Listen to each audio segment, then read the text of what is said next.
C'était une nuit fraîche d'automne, dans le luxueux hôtel Royal Beacon, une perle d'architecture et d'opulence située au cœur de la ville. Le hall scintillait comme une vitrine d'élégance, avec un marbre impeccablement poli, reflétant la lumière douce des lustres en cristal qui pendaient majestueusement du plafond. L'ambiance exsudait de la sophistication, tandis qu'un mélange de parfums coûteux et de murmures raffinés flottait dans l'air. Des invités impeccablement habillés, en costumes sur mesure et en robes de haute couture, se déplaçaient avec une grâce chorégraphiée, échangeant des salutations discrètes et des regards qui parlèrent de statut et d'exclusivité. Chaque détail semblait méticuleusement planifié pour impressionner, créant une atmosphère où seule l'élite semblait appartenir.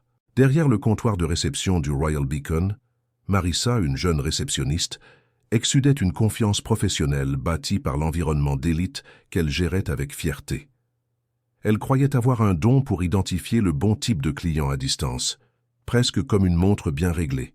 L'activité dans le hall avait diminué à mesure que la nuit avançait, et la tranquillité régnait lorsque, peu avant minuit, les portes automatiques en verre glissèrent pour révéler un homme grand et imposant. Il avait des épaules larges et portait un sweat à capuche simple et un jean usé. Son visage, amical mais marqué par la fatigue, suggérait qu'il avait entrepris un long voyage. L'homme marchait calmement jusqu'à la réception. Son sourire était contenu, mais ses yeux transmettaient une attitude polie et patiente. Marissa, cependant, ne put s'empêcher de faire une évaluation immédiate basée uniquement sur son apparence. Les vêtements décontractés de l'homme ne correspondaient pas aux standards de sophistication qu'elle attendait des clients du Royal Beacon. Il se pencha légèrement, exhibant une carte de crédit, tandis que sa voix grave et accueillante rompait le silence. « Je voudrais une chambre pour passer la nuit. » Malgré sa stature impressionnante, dépassant facilement 1,80 et sa présence marquante, Marissa semblait plus concentrée sur le fait qu'il ne correspondait pas à son idée préconçue d'un client de luxe. Ses yeux se détournèrent vers le moniteur des réservations. L'écran confirmait clairement qu'il y avait encore des chambres disponibles cette nuit-là, mais quelque chose chez cet homme la mettait mal à l'aise. Il semblait déplacé pour elle, et ce sentiment fut suffisant pour la faire décider sans logique ni justification qu'il ne devrait pas rester là. Avec un sourire forcé, presque mécanique, elle répondit « Je suis désolé, monsieur, mais nous sommes complets. » Sa déclaration contrastait fortement avec le hall vide autour, où des chaises impeccables et des tables inoccupées suggéraient une faible occupation. L'homme fronça légèrement les sourcils, regardant autour de lui pour la disparité évidente. « Êtes-vous sûr ?» demanda-t-il, sa voix restant calme malgré le ton d'incrédulité. « Je suis prêt à payer n'importe quel tarif disponible. » Marissa, maintenant les bras croisés comme si elle voulait renforcer sa position, répéta fermement. « Je suis désolé, monsieur, mais je ne peux rien faire. Peut-être trouverez-vous quelque chose ailleurs. » Alors que ces mots résonnaient encore, les portes du hall s'ouvrirent de nouveau, cette fois pour un couple élégamment habillé. Immédiatement, la posture de Marissa changea.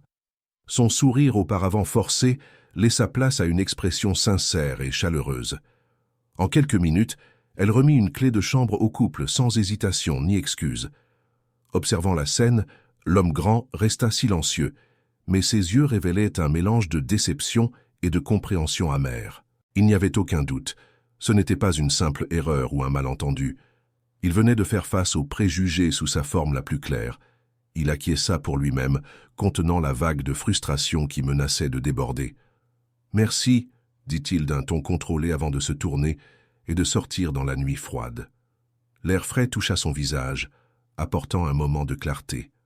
L'homme n'était pas un simple voyageur quelconque. Il était Shaquille O'Neal, la figure légendaire du basketball, connu mondialement tant pour son talent sur les parquets que pour son succès en tant qu'entrepreneur. Et, à ce moment-là, l'hôtel Royal Beacon passa d'une simple possibilité d'investissement à un projet personnel. Alors qu'il marchait sur le trottoir silencieux, Shaq prit une décision.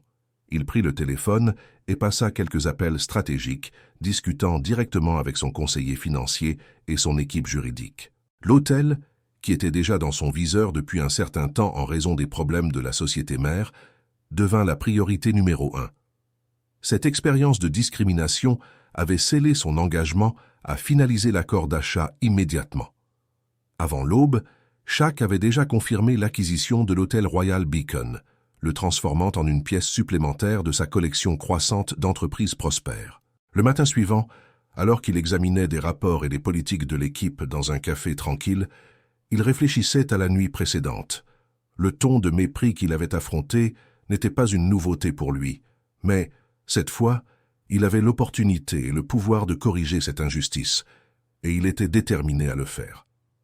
Vers midi, Shaquille O'Neal retourna à l'hôtel Royal Beacon. Cette fois, il portait un costume sur mesure, qui semblait fait pour souligner son imposance naturelle. Chaque pas qu'il faisait était marqué par une confiance inébranlable, et sa taille, qui attirait déjà l'attention en soi, semblait maintenant encore plus notable, en contraste avec la sophistication de sa tenue. À mesure qu'il entrait dans le hall, sa présence irradiait l'autorité, et les conversations éparses cessaient progressivement. Les employés et les invités le remarquèrent, certains curieux, d'autres intrigués. L'équipe de l'hôtel, qui était habituée à maintenir un comportement impeccable, semblait agitée. Une tension presque palpable parcourait l'environnement, surtout parmi ceux qui reconnaissaient l'homme de la nuit précédente. Marissa, derrière le comptoir de réception, sentit le sang fuir de son visage en le revoyant. Le souvenir de la nuit précédente surgit comme un coup, et elle se figea un instant. Cet homme n'était pas seulement revenu, mais semblait complètement transformé. Maintenant, il exsudait une autorité presque intimidante.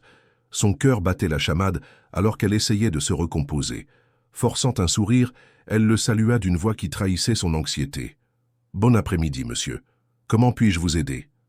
Shaq s'approcha du comptoir, fixant Marissa avec un calme qui ne faisait qu'amplifier sa force. « Je suis ici pour me présenter, » dit-il d'une voix ferme mais non agressive. « Je m'appelle Shaquille O'Neal, et à partir de ce matin, je suis le nouveau propriétaire de l'hôtel Royal Beacon. » Le silence qui suivit fut absolu. Marissa pâlit, et ses yeux s'écarquillèrent de choc. Elle bafouilla, incapable de cacher sa surprise. « Vous êtes le propriétaire. » Autour, les autres employés et même quelques invités commencèrent à murmurer, curieux et confus par ce qui se passait. Shaq acquiesça, gardant un ton serein. « Oui, j'ai finalisé l'acquisition de cet hôtel hier soir. J'ai essayé de m'enregistrer, mais vous m'avez dit qu'il n'y avait pas de chambre disponible, bien qu'il y en ait. » Sa voix n'a monté, mais chaque mot semblait porter un poids supplémentaire. « Je voudrais savoir pourquoi. » Marissa resta paralysée. Son esprit courait, cherchant désespérément une justification, mais elle savait que toute excuse finirait par révéler son préjugé. Ses joues brûlaient, et elle parvint enfin à murmurer « Je m'excuse, je pensais que nous étions complets. » Shaq maintint son regard ferme. « Non, » corrigea-t-il calmement, « j'ai vu que vous avez offert une chambre à un couple juste après m'avoir refusé. Alors clairement des chambres étaient disponibles. » Ses paroles étaient précises, sans colère, mais portaient une gravité inévitable. Marissa sentit ses lèvres trembler. Mentir serait inutile, et elle le savait. À ce moment-là, Joel, le directeur de l'hôtel, sortit précipitamment du bureau au fond. Il était au courant des rumeurs concernant une acquisition soudaine, mais la confrontation dans le hall le prit au dépourvu. Tentant de reprendre le contrôle de la situation, il aborda Shaq avec un sourire tendu et un ton excessivement poli. « Monsieur O'Neal, » dit Joel, sa voix chargée d'un charme scénarisé, « je suis sûr qu'il y a eu un malentendu. Nous ne savions pas que c'était vous. » Shaq tourna son regard vers Joel, son ton restant calme mais ferme. « Alors, si vous saviez qui j'étais, j'aurais été traité différemment ?» Il posa la question avec une tranquillité qui ne faisait qu'amplifier son impact. « C'est exactement le problème. Vous jugez les gens par leur apparence et par le statut que vous percevez, non par leur valeur en tant qu'êtres humains. » Joel avala difficilement, clairement mal à l'aise. Il avait dirigé l'hôtel en se concentrant exclusivement à plaire à une clientèle spécifique. Et maintenant, il réalisait à quel point cette approche était fragile et vulnérable. Shaq prit une profonde inspiration et regarda le hall, projetant sa voix pour que tout le monde puisse entendre. « Je ne tolérerai pas la discrimination dans mon hôtel. Chaque client mérite d'être traité avec respect, indépendamment des vêtements qu'il porte ou de son origine. » Il tourna alors son regard vers Marissa, qui semblait sur le point de s'effondrer. « Hier soir, vous m'avez refusé en tant que client. Aujourd'hui, je viens en tant que propriétaire, non pas pour punir aveuglément, mais pour réparer ce qui ne va pas. » Marissa sentit ses genoux fléchir. Elle s'attendait à être licenciée à ce moment-là, mais ce qui suivit la surprit. « Je crois aux secondes chances, » continua Shaq. « Si vous êtes prête à apprendre à traiter tout le monde de manière juste et respectueuse, vous pourrez rester. Sinon, ce n'est pas l'endroit idéal pour vous. » Des larmes apparurent dans les yeux de Marissa et elle ne put que hocher la tête en murmurant « Je suis désolé, je vais changer. » Satisfait, Shaq acquiesça avant de tourner son attention vers Joel. « Quant à la gestion, déclara-t-il, il y aura des changements. Vous serez responsable de former toute l'équipe sur des sujets tels que les préjugés et le service client. Cet hôtel sera un symbole d'inclusion, pas d'exclusion. » Joel acquiesça vigoureusement, clairement soulagé de conserver son emploi, bien qu'il sache qu'il serait observé de près. Les employés et les clients qui avaient été témoins de la confrontation ressentirent une vague de justice dans l'air. Certains regardaient Shaq avec admiration, tandis que d'autres semblaient honteux de la situation qu'ils avaient observée. Une chose était claire, l'hôtel Royal Beacon ne serait plus jamais le même. Cet après-midi-là, Shaq rassembla toute l'équipe de l'hôtel Royal Beacon dans la vaste salle de conférence, qui offrait une vue imprenable sur la ville. La lumière du soleil traversait les fenêtres, illuminant les visages des employés, certains anxieux, d'autres curieux de ce qui allait suivre. Shaq était à l'avant, sa silhouette imposante se détachant contre l'horizon. Il commença la réunion d'un ton calme mais ferme, partageant sa vision d'un hôtel où chaque client, indépendamment de son apparence, de son origine ou de son statut, serait accueilli avec respect et hospitalité sincère. « Cet endroit doit être plus qu'un simple hôtel, » déclara-t-il. « Je veux que ce soit un espace où tout le monde se sente bienvenu. Mon succès dans le basket m'a appris des leçons précieuses sur le travail d'équipe, l'humilité et la justice. Ces valeurs seront appliquées ici, dans chaque interaction, dans chaque décision. » Shaq continua, détaillant ses plans. Des séances de formation obligatoires sur la diversité, une révision des politiques de l'hôtel et la création d'un programme de portée communautaire qui connecterait le Royal Beacon à la population locale. Il expliqua que ces changements n'étaient pas seulement superficiels, mais fondamentaux pour la nouvelle identité de l'hôtel. Pendant qu'il parlait, de nombreux employés semblaient soulagés, surtout ceux qui se sentaient déjà mal à l'aise avec l'ancien environnement élitiste. D'autres étaient visiblement nerveux, incertains de la manière de s'adapter aux nouvelles attentes. Mais l'autorité sereine de Shaq laissait clairement entendre « Ceci est la nouvelle norme, et tous ici ont l'opportunité de grandir avec elle. » Dans les semaines qui suivirent, les changements commencèrent à prendre forme. Le hall, autrefois symbole d'exclusivité, fut doucement remodelé pour transmettre une sensation plus accueillante. Les couleurs et le design restaient sophistiqués, mais l'atmosphère était désormais invitante, non intimidante. Des séances de formation intensives furent dirigées par des spécialistes de la diversité et de l'hospitalité, défiant les employés de confronter leurs préjugés inconscients et d'apprendre à accueillir tous les clients avec la même chaleur et le même respect. Marissa en particulier montra une dévotion exceptionnelle. Elle assista à chaque séance de formation avec une attention accrue, déterminée à corriger l'erreur qu'elle avait commise. Les leçons sur les préjugés inconscients et l'empathie la firent réfléchir profondément, non seulement sur son travail, mais aussi sur qui elle voulait être. Peu à peu, elle transforma ses interactions, montrant un enthousiasme sincère en accueillant les clients, peu importe comment ils étaient habillés ou d'où ils venaient. Pendant ce temps, à l'extérieur, la nouvelle que Shaquille O'Neal était désormais propriétaire de l'hôtel Royal Beacon commença à se répandre. Ce n'était pas une stratégie de marketing ou une publicité sensationnaliste. Shaq préférait que ses actions parlent d'elles-mêmes. Il refusa les interviews, se concentrant sur la transformation de l'hôtel en un espace véritablement inclusif. Pourtant, son nom attira de nouveaux clients, certains motivés par la curiosité, d'autres des admirateurs de longue date qui voyaient en Shaq plus qu'une légende du basket, un exemple de leadership et d'humilité. Peu à peu, le public de l'hôtel commença à changer. Des familles, des voyageurs indépendants et même ceux qui évitaient auparavant les lieux considérés comme élitistes se sentèrent désormais à l'aise pour réserver une chambre. L'équipe, pour sa part, les accueillait avec des sourires sincères, abandonnant l'habitude de juger les apparences. La transformation ne fut pas seulement esthétique, elle fut culturelle. Un après-midi tranquille, Shaq était dans le hall observant Marissa accueillir une famille avec de jeunes enfants.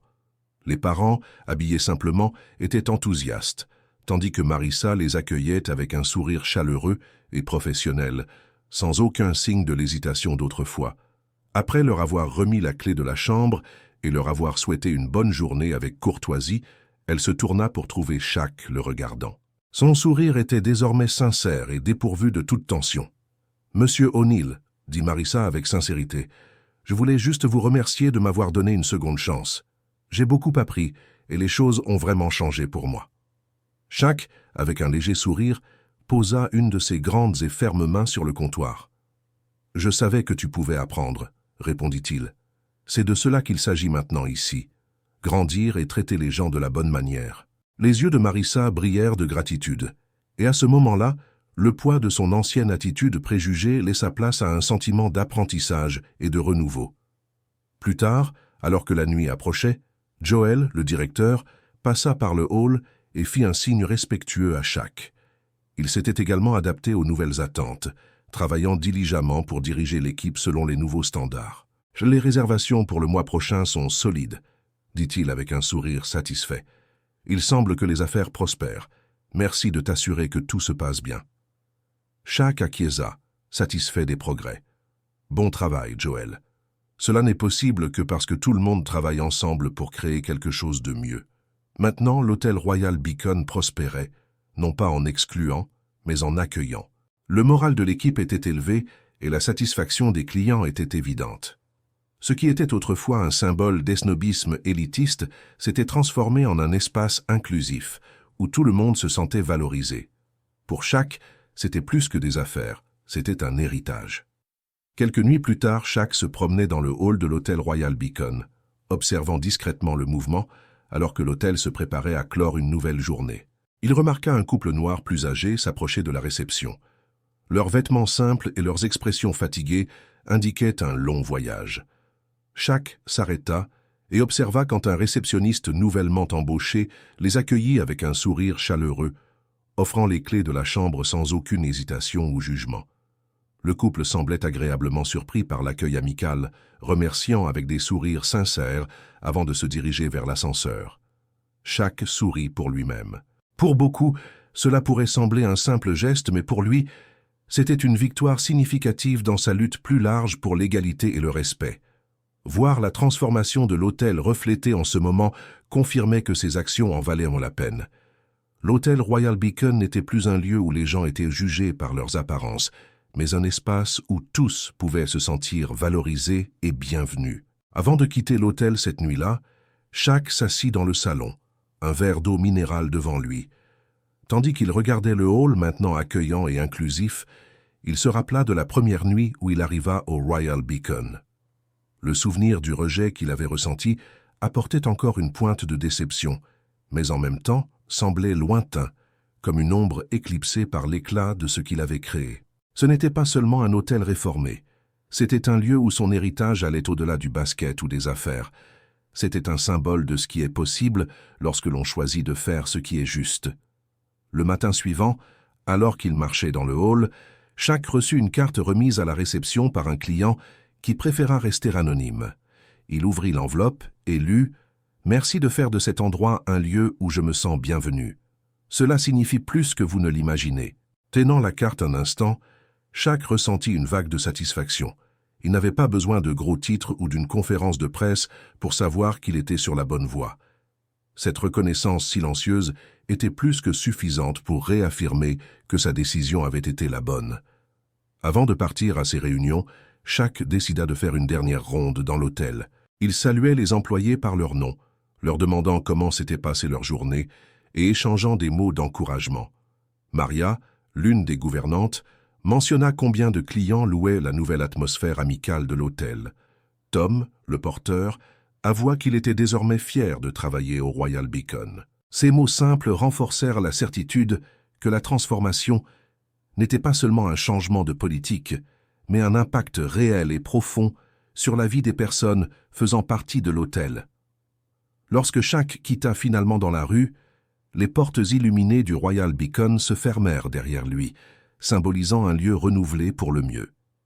Il savait qu'il avait transformé une expérience de rejet personnel en un catalyseur pour des changements durables. Ce qui était autrefois un hôtel marqué par l'élitisme et les préjugés était devenu un espace d'inclusion et de croissance, où les gens étaient traités avec respect et dignité. En marchant dans les rues animées de la ville, chaque réfléchissait au véritable sens du pouvoir. Il ne s'agissait pas seulement de richesse ou de célébrité, mais de la capacité d'utiliser sa propre influence pour élever les autres et créer des changements positifs. L'hôtel Royal Beacon continuait de briller au milieu de l'agitation urbaine, non seulement comme une entreprise prospère, mais comme un témoignage vivant que les gens peuvent apprendre, les environnements peuvent changer, et la justice, lorsqu'elle est servie avec calme et détermination, peut laisser un impact durable.